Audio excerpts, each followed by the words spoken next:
ಬಾಡಿಗೆ ಸಹ ಡೌನ್ ಉಂಟು. ಯಾಕಂದರೆ ಯುದ್ಧ ಕಾಲದಲ್ಲಿ ಜನರು ಜಾಸ್ತಿ ಖರ್ಚು ಸಹ ಮಾಡೋದಿಲ್ಲ.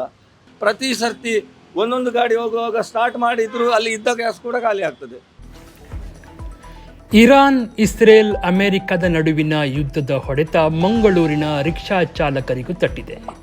ಮಂಗಳೂರು ನಗರದ ಬಹುತೇಕ ಪೆಟ್ರೋಲ್ ಬಂಕ್ಗಳಲ್ಲಿ ಆಟೋ LPG ಖಾಲಿಯಾಗಿರುವುದರಿಂದ ಆಟೋ ರಿಕ್ಷಾ ಚಾಲಕರು ತೀವ್ರ ಸಂಕಷ್ಟಕ್ಕೆ ಸಿಲುಕಿದ್ದಾರೆ. ಅಲ್ಲ, ಗ್ಯಾಸ್ ಬೇರೆ ಯಾವುದೇ ಪಂಪಲ್ಲಿ ಇರಲಿಲ್ಲ. ನಿನ್ನೆ ಬೆಳಿಗ್ಗೆ ಒಂದೇ ಪಂಪಲ್ಲಿತ್ತು ಮಂಗಳೂರು ನಗರದ ಒಳಗೆ. ಯಾಕಂತೇಳಿದರೆ ಪಣಂಬೂರು, ಕೊಲ್ಯ ಈ ಕಡೆ ಎಲ್ಲ ಗ್ಯಾಸ್ ಇತ್ತು. ಆದರೆ ನಾವು ಈ 20-18 ಮೈಲೇಜ್ ಇರುವ ಗಾಡಿಯನ್ನು ಅಷ್ಟಷ್ಟು ದೂರ ತಗೊಂಡು ಹೋಗಿ ಬಂದರೆ ಹಾಕಿ ಬರುವಾಗ ಅಲ್ಲಿ ಅರ್ಧ ಹಂಡೆ ಖಾಲಿ ಆಗ್ತದೆ. ಆಮೇಲೆ ಉಳಿದದ್ರಲ್ಲಿ ಹೆಂಗೆ ದುಡಿಯುವುದು? ನಿನ್ನೆ ಕೆಲವು ರಿಕ್ಷಾಗಳು ನಿಂತಿವೆ, ಮರದಡಿಯಲ್ಲಿ ನಿಂತಿವೆ, ದರೆ ಬದಿಯಲ್ಲಿ ಅಲ್ಲಲ್ಲೇ ನಿಂತಿವೆ. ಇವತ್ತು ಬೆಳಿಗ್ಗೆ ಕೂಡ ಅದೇ ಪರಿಸ್ಥಿತಿ ಆಗಿದೆ. ಈಗ ಸದ್ಯಕ್ಕೆ ಪಡೀಲ್ ಒಂದು ಪಂಪ್ನಲ್ಲಿ ಮಾತ್ರ ಇದೆ ಅಂತ ನಗರದ ಒಳಗೆ, ಬೇರೆ ಎಲ್ಲಿಯೂ ಗ್ಯಾಸ್ ಇದ್ದ ಹಾಗೆ ಕಾಣ್ತಾ ಇಲ್ಲ. ಹೌದೌದು, ಗ್ಯಾಸಿನ ಕೊರತೆ ಉಂಟು. ಯಾಕಂತ ಹೇಳಿದರೆ ಇಲ್ಲದಿದ್ದರೆ ನಾವು ಒಟ್ಟಾರೆ ತುಂಬಿಸುವುದಿಲ್ಲ. ಈಗ ನಮ್ಮ ಸಂಪಾದನೆ ಎಷ್ಟು, ನಮಗೆ ಒಂದು ದಿನಕ್ಕೆ ಎಷ್ಟು ಬೇಕು ಅಷ್ಟನ್ನೇ ಮಾತ್ರ ನಾವು ತಗೊಳ್ತೇವೆ. ಈಗ ಈ ಭಯದಲ್ಲಿ ಒಟ್ಟು ತುಂಬಿಸ್ತಾ ಇದ್ದಾರೆ. ತುಂಬಿಸಿ ಏನು ಪ್ರಯೋಜನ ಇಲ್ಲ.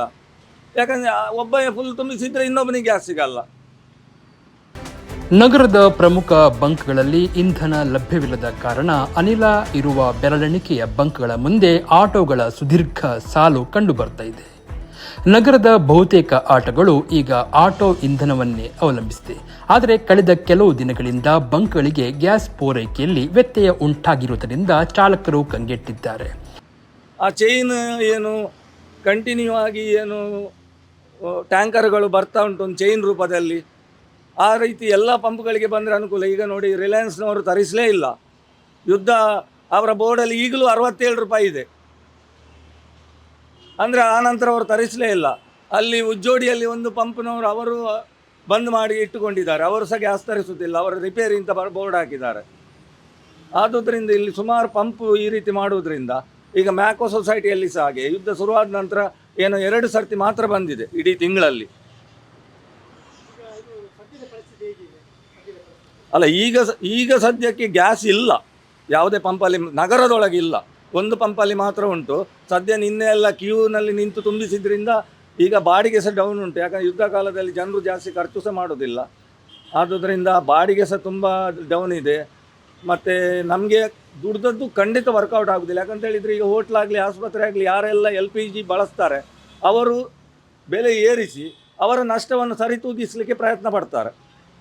ಆದರೆ ನಮಗೆ ಆ ಅಧಿಕಾರ ಇಲ್ಲ. ನಮಗೆ ಜಿಲ್ಲಾಧಿಕಾರಿಯವರು ಹೇಳಬೇಕು, ಇಲ್ಲಾಂದರೆ ಕಾನೂನು ಬಾಹಿರ ಆಗ್ತದೆ. ನಾವು ತಗೊಳ್ಳೋ ವಿಷಯ ಅಲ್ಲ, ಕಾನೂನು ಪ್ರಕಾರ ತಪ್ಪಾಗ್ತದೆ. ಆದುದರಿಂದ ಸಂಬಂಧಪಟ್ಟವರು ಜಿಲ್ಲಾಧಿಕಾರಿ ಆಗಲಿ ಯಾರೇ ಆಗಲಿ ಈ ಬಗ್ಗೆ ನಮ್ಮ ಈ ಮನವಿಯನ್ನು ಸಂಬಂಧಪಟ್ಟವರಿಗೆ ಮುಟ್ಟಿಸಬೇಕು ಅಂತ.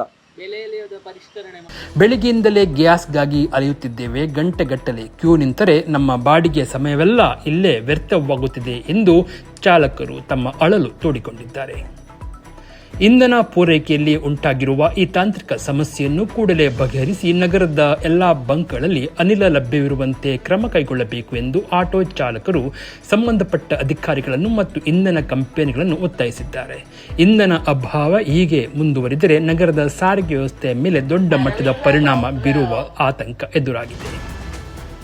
ಹೇಗೆ ದುಡಿತಾರೆ ಮತ್ತು ಮನೆಗೆ ಹೋಗಬೇಕು ಗ್ಯಾಸ್ ತುಂಬಿಸಿ ಬಿಸಿಲಿಗೆ? ಆ ರೀತಿ ಆ ಗಾಡಿಯನ್ನು ದೂಡಿ ಪ್ರತಿ ಸರ್ತಿ ಒಂದೊಂದು ಗಾಡಿ ಹೋಗುವಾಗ ಸ್ಟಾರ್ಟ್ ಮಾಡಿದ್ರು ಅಲ್ಲಿ ಇದ್ದ ಗ್ಯಾಸ್ ಕೂಡ ಖಾಲಿ ಆಗ್ತದೆ.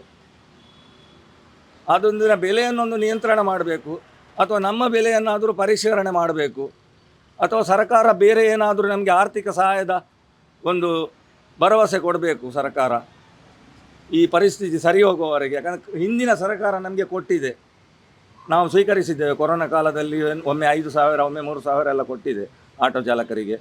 ನೀವೆಷ್ಟು ಬೇಡಿಕೆ ಇಡ್ತೀರಿ ಈಗ? ಅಲ್ಲಲ್ಲ, ಅದು ಅವರು ತೀರ್ಮಾನ ಮಾಡಲಿ. ನಾವು ಅವರು ಕೊಟ್ಟದ್ದನ್ನು ಸ್ವೀಕಾರ ಮಾಡ್ತೇವೆ. ನಮ್ಮದು ಡಿಮಾಂಡ್ ಇಷ್ಟೇ 1,000 ಕೊಡಬೇಕು ಅಂತ ನಾವೇನು ಕೇಳುವುದಿಲ್ಲ. ಅವರಿಗೆ ಅರ್ಥ ಮಾಡಿಕೊಳ್ಬೇಕು ನಮ್ಮ ಪರಿಸ್ಥಿತಿ.